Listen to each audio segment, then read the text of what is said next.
Hello, very good morning and welcome to Athavan newspaper highlights. Today is Sunday, 31st of July 2016. This is Edward Udedas Devasagayam Pillai with the highlights of 3 weekly newspapers: Sunday Times, Sunday Observer and Ceylon Today. Firstly, let's have a look on the Sunday Times. The main headline says, Hambantota and Martala.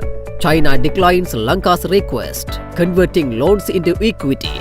Beijing wants talks with investors on commercial terms. China has declined Sri Lanka's request to convert into equity Beijing-funded projects including the Martala Airport and the Hambantota Port. China's ambassador Yi Xianliang told Prime Minister Ranil Wickremesinghe that it was not possible according to China's laws. He said it should be done through discussions with investors on commercial terms. However, the Chinese envoy had said that his government was willing to extend its fullest cooperation on this matter and support to overcome the current financial issues of Sri Lanka. Already, China has recommended a list of its leading companies for tie-ups with the Martala Airport, Hambantota Port and other key ventures in Hambantota. Iran demands 37 billion rupees in unpaid bills. An agreement has been reached on Iran's demand that Sri Lanka should settle an unpaid bill of $256 million to resume crude oil sales. The issue about the settlement of the bill figured during talks in Tehran between a Sri Lankan delegation led by Petroleum Resources Development Minister Chantima Weerakodi and top Iranian officials. The Lankan delegation, including a representative from the Attorney General's department, discussed ways to repay the unpaid bill, the minister said. Government to cut ties with alcohol industry. Sponsorships, CSR projects to be stopped. A national alcohol control policy intended to cut direct or indirect ties between the alcohol industry and both the government and non-government sectors is to be introduced soon. Abolishing of the duty-free import and sale of alcohol products is also among the far-reaching changes advocated by the national policy, which seeks to cut down the high prevalence of alcoholism in the country and reduce the social-economic problems associated with it. The draft has been gazetted. Also, steps will be taken to phase out all corporate social responsibility projects by the alcohol industry. This is because such CSR projects allowed access to and influencing of government and non-government sectors. Tobacco tax blazes to 90%.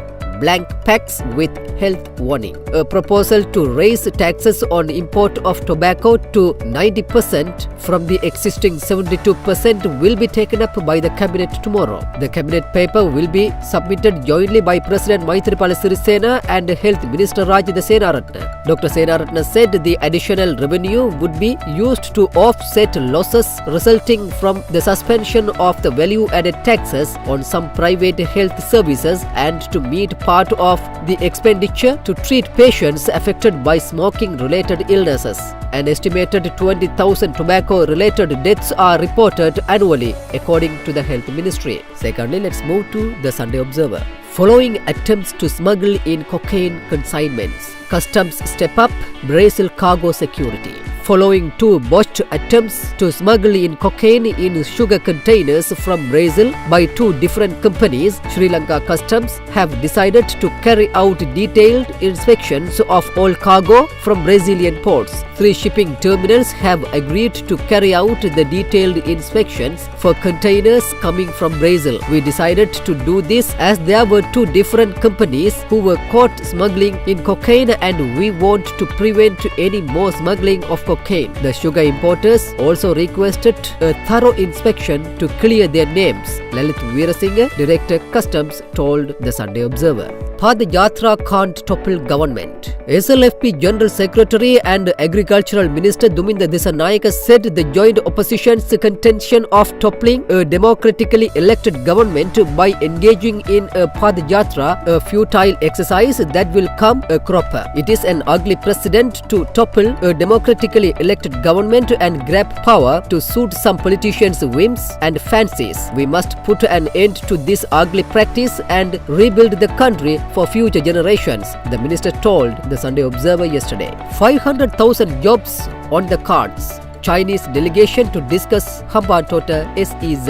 The Chinese government has requested 15,000 acres of land in Hambantota for a special economic zone as part of its One Belt and Road network, for which a delegation from China will be in Sri Lanka next week for discussions on the proposal deal. Minister of Development, Strategies and International Trade Malik Samaravikrama told the Sunday Observer, "It is envisioned that through the conception of this zone, we will create at least 500,000 jobs by setting up several industries." Finally, let's move to Ceylon today.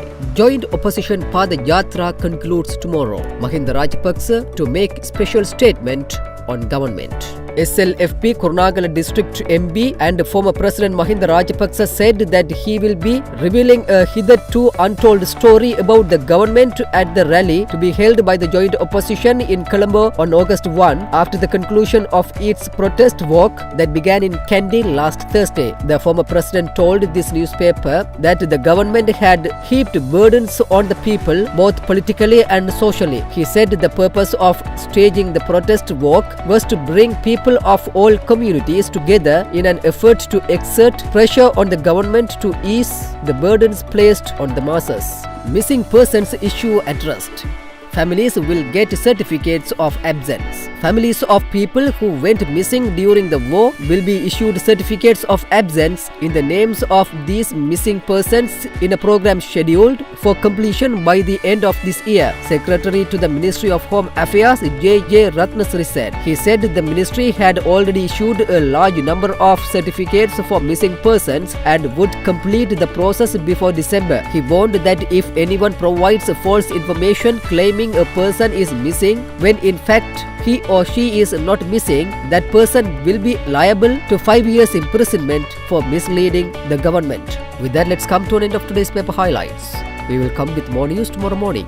Thanks for listening to other newspaper highlights.